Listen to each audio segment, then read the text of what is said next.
Assalamu alaikum friends, I hope you all are doing well. Today our topic is what are the problems faced by crime scene investigators, especially in Pakistan and other third world countries.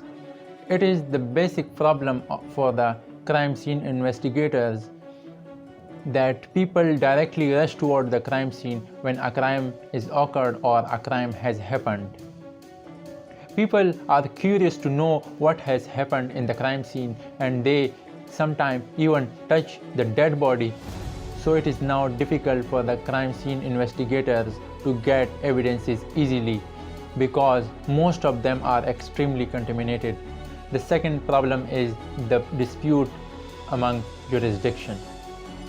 Different police stations try to prove that their crime scene is out of their jurisdiction or it is in their jurisdiction and they are in dispute, so this wastes their time. As we know, the law of progressive change, there could be change in the crime scene, there could be rain on the crime scene, so as the time passes it is going to be more difficult for the crime scene investigator to work on it because change in the crime scene, because of rain, air could even take a physical evidence from one place to another out of the crime scene. The third problem is that most of the time the experts are not expert enough to get the physical evidence accurately, and they cannot even specifically analyze and understand what they are taking, and from this what could they get.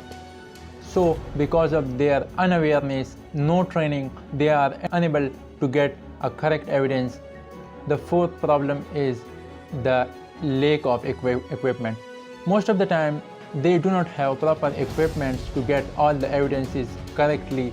Sometimes they lack forensic science and there are different types of equipment which are required for the crime scene investigator to collect physical evidences from the crime scene.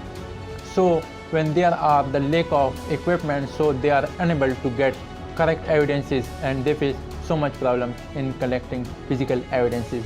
Like in looking at the blood in the crime scene, we required luminol spray, as well as we required sometimes different types of light to look at where a blood could be on the wall or on the floor, and so on. The last but not the least problem are the movies and dramas. In movies and dramas, normal people are told how to hide your crime, and they know how to hide their crimes, and they have seen different types of movies and dramas on Netflix and other sources. So now they know how to hide their crime, and it is difficult for a crime scene investigator to see where the criminal has mistaken and how to catch a criminal. So the production of series and movies related to crime should be reduced. For your kind information, I have also written a story in which a super killer or an ideal serial killer has killed 79 plus politicians and businessmen.